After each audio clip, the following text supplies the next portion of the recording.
Hi everyone, this is Andrew Primer, Ukrainian American, reporting from Kiev. In today's podcast, this is week 109 of Russian invasion of Ukraine, and this is the last week of March 2024.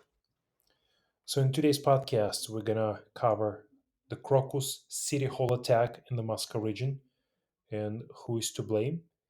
We're gonna talk about some war updates and we're gonna talk about how realistically for the Russian forces to take over Kharkiv. Crocus City Hall. On March 22, several gunmen dressed in combat fatigues opened fire on people inside of Crocus City Hall, which is in a concert venue in the Moscow suburbs. The attack left at least 137 people dead and 180 people injured. The armed group ISIS claimed responsibility for the attack and released a gruesome video taken from the body cam of one of the attackers, which showed people shot with automatic rifles and throat cutting of one of the concert goers.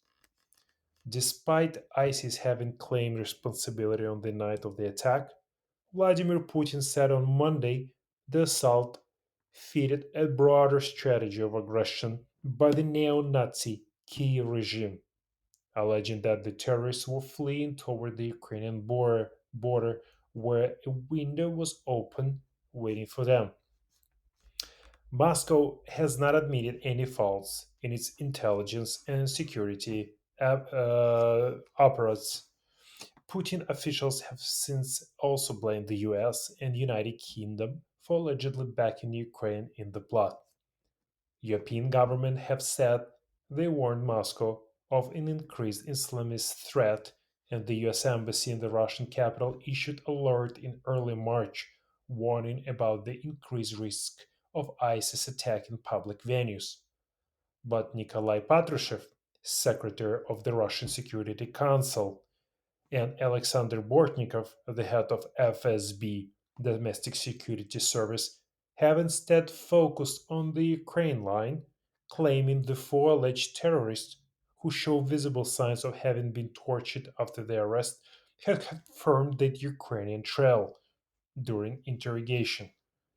Despite all the evidence, the propaganda machine wants to show Russian population who is the enemy. And you know who's the enemy? The West and Ukraine. Many Russians surveyed after the attack gave credence to the Ukraine theory.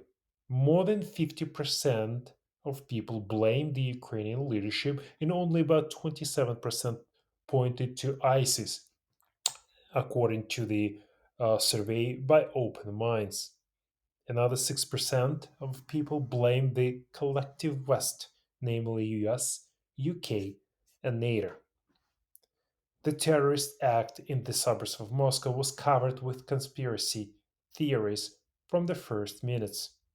Many are sure that the Kremlin could be interested in terror to mobilize society and continue the war against Ukraine.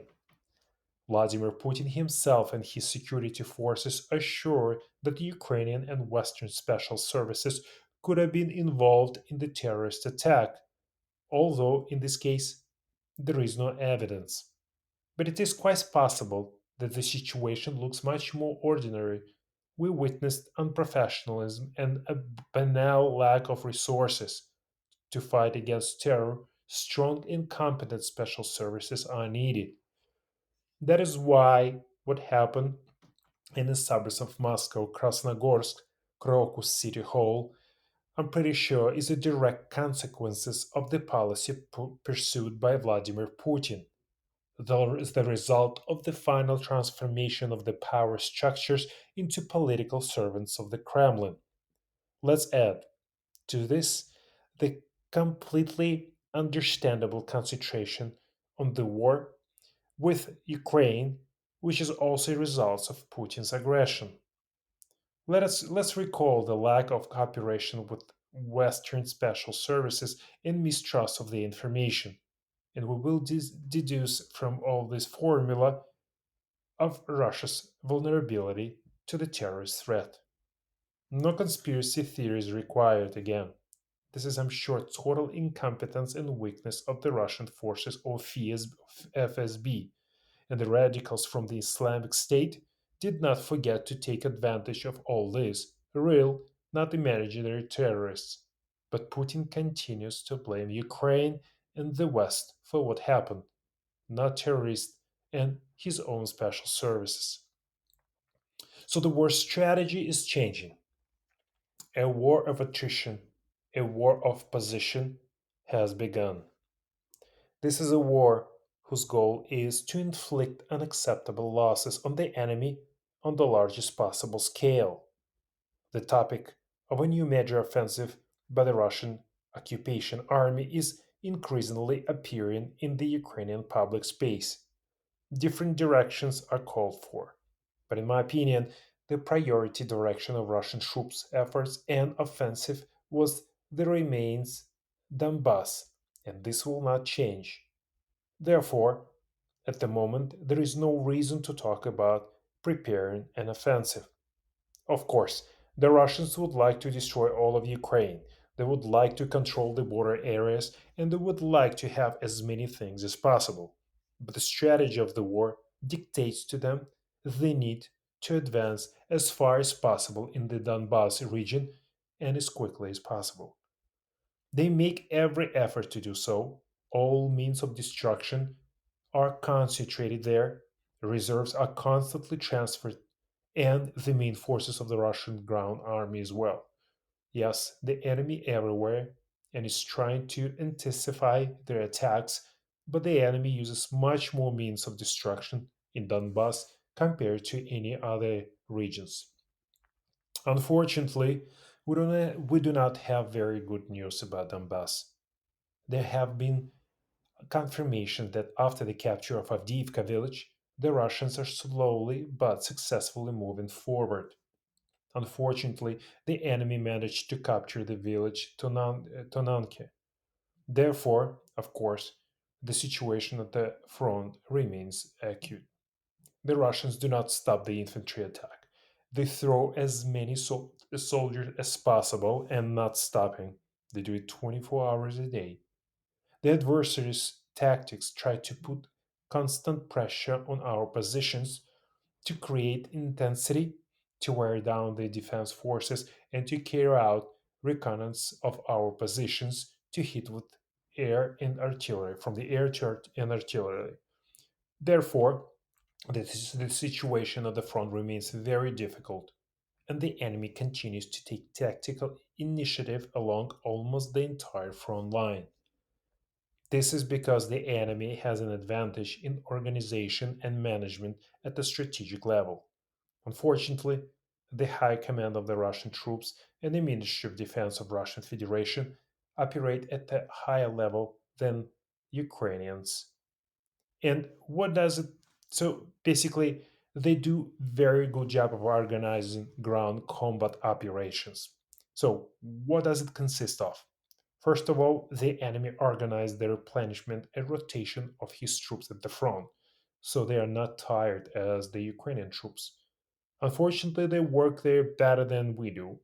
The enemy has better organized defensive actions, and even during the offensive, they constantly carry out engineering works to the full depth of their battle formations, involving both military engineering organizations and state and private construction companies. The enemy has this work established and organized better than us.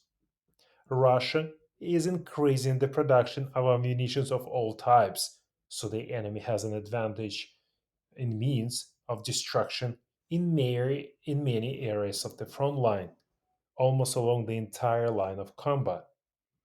I would say that it's like at the big. I would say it's at the same value as they had at the beginning of the war. Like it was 10 times advantage over Ukraine, but the advantage currently is around 2 3 times. The enemy is trying to constantly inflict damage with fire, pin down our troops, and conduct intense fire. Therefore, these factors allow the enemy to dictate the tactical initiative. We need standard measures to protect any city and any part of the front. We need the deployment of the defense line and constant engineering work.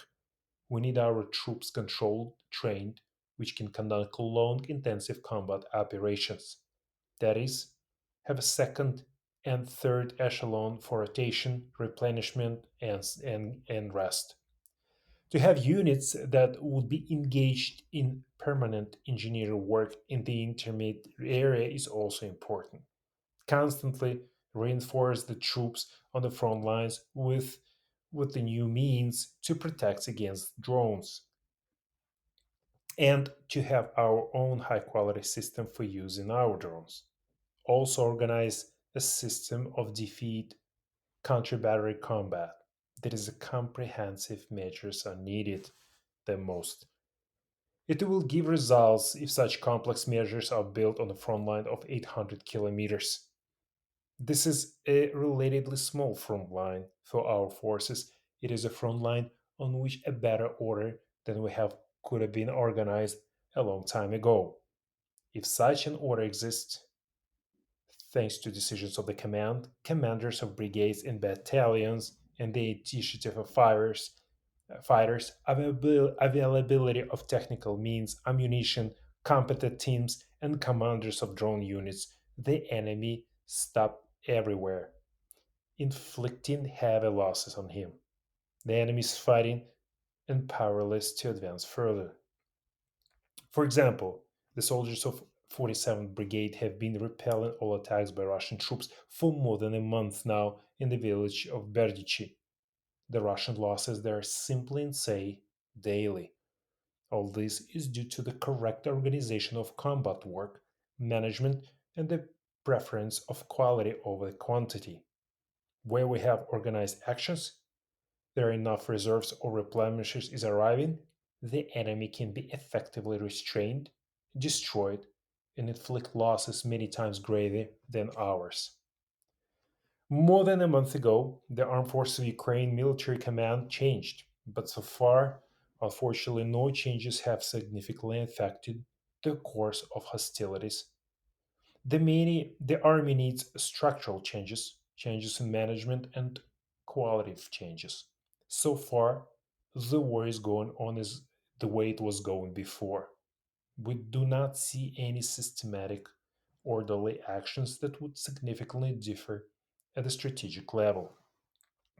Regarding the effect of the operation carried out by Russian volunteers on the territory of Kursk or Belgorod in Russian Federation is also significant, but we saw that the press conference where they said that the disruption of the Russian offensive in Kupiansk was among the objectives. However, because such limited actions on a certain areas of the front cannot lead to a change in the strategic plans of the Russian command. I mean, it's great that the Russian volunteers who supported our liberation of territories and participated because it really distracted certain enemy forces and those who entered and those who fought on the territory of the Belgrade regions, well, like let's say, is truly helping a lot. Of course, they did everything possible, but at the strategic level, it will not affect the events of the whole front line. But in terms of political and information, this operation had its own certain effects. We hope we will continue building our informational and psychological operations and gain an information advantage. Nevertheless, I believe that, first of all, in a modern world, undermining the fighting spirit of the enemy, strengthening our capabilities, and respecting and supporting our army and resistance should be based primarily on successful result of combat operations. I truly believe that it's not so important where we go as it is important to show the destruction of the certain part of the weapons, a significant number of the Russian troops. So, how real the Russian threat to Kharkiv? And would it be possible for the Russian forces to take it over? Well, Russian troops on March 27 attacked Kharkiv, killing 59-year-old man and injuring 19 people, including 4 children. This was the first time since 2022 when Russian troops used glide air bombs, reportedly new type D-30 ammunition, to strike the city. Kharkiv, as you know, Ukraine's second largest city, located just 30 kilometers or approximately 18 miles south of the Russian border, faces near daily attacks. Only within the last month, Kharkiv has been struck around 10 times with missiles, drones, and now air bombs, suffering from severe damage to civilian infrastructure, as well as having an increase in the number of casualties among locals. But considering the proximity of the border, air defense systems will not be efficient as long as the Russian army can easily reach the city with a ground based fire. Currently, Russian troops might be pushed away at least 800 kilometers, approximately 50-62 miles, to create a safe zone in Kharkiv region. On March 22, Russia conducted the biggest attack on the country's energy infrastructure since the beginning of the full-scale invasion. Russian troops launched S-300 anti-aircraft guided missiles and Iskander-M ballistic missiles at Kharkiv, causing severe power outages in the city. Disruptions in water and heating supplies were also reported, as well as the full stop of electric transport, including the metro. So the mayor of Kharkiv said on national television that the local thermal power plant and all the electrical substations were destroyed or damaged. Unfortunately, the restoration of local energy infrastructure is a task not for weeks but for months. Russia's final target is not an enemy infrastructure as such, but people's morale during this period of full scale invasion when heating and electricity are not so visual, as well as undermining of Ukraine's air defense systems. The threat to Kharkiv was, is, and will remain until the end of the war, but the threat should be evaluated rationally. We should not panic or we should not make impulsive decisions. The narrative itself was shown through Medusa media platform, which although it's considered the Russian Medusa media platform, although it's considered conventionally oppositional as a Russian information resource, and everything Russian that comes out from the Russia is basically a propaganda. Even if they position themselves as oppositional media, but they're not. If someone has not yet understand that 10th year of the war, and for some the third year of the war, I will remind you, Russia produces propaganda only. And most importantly, if you hear about the evacuation of some village or settlement, then at least try to see what kind of village it is and where it's located. So the village Hoptivka is a village only 2 kilometers from the border with Russia. In fact, it is one of the conflict line where even 82 millimeter mines are flying, not to mention all other means of destruction. Now, regarding the threat to Kharkiv, just let's look at the example of Avdiivka. During the offensive on Avdiivka, the Russian occupying forces engaged 80,000 people at the peak phase. About 15,000 were in reserve. Compensation for irreparable losses, so basically 200s, and basically exceeded 20,000 people. Thus, in the 5 month offensive on the area of 29 square kilometers, about 120,000 human resources were involved. And it didn't even begin calculating compensation for return losses of 300s during the offensive. Now there is a question: what grouping of troops is needed to start an offensive, surround, and launch city battles in Kharkiv? Is it present now, or will it be present in the foreseeable future near the border of the Kharkiv? The answer is simple. Russia needs at least 500,000 people fully staffed with equipment, and those will with a reserve of at least another 100,000, under the condition of the formation of just such a strike group, we can talk about the increase in danger for Kharkiv.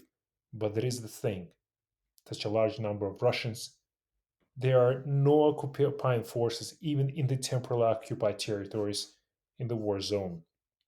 Moreover, Russia cannot provide such a grouping in a short period of time, and this is a very long and competitive, unpredictable process to which there will be an appropriate reaction. So let's not follow those fakes, let's not follow those propaganda. We're still holding the lines, it's difficult, but we're expecting the US aid coming out soon, and we expect to get it by the end of the April.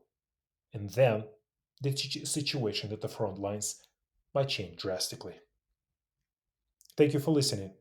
If you like my podcast, please share it with your friends.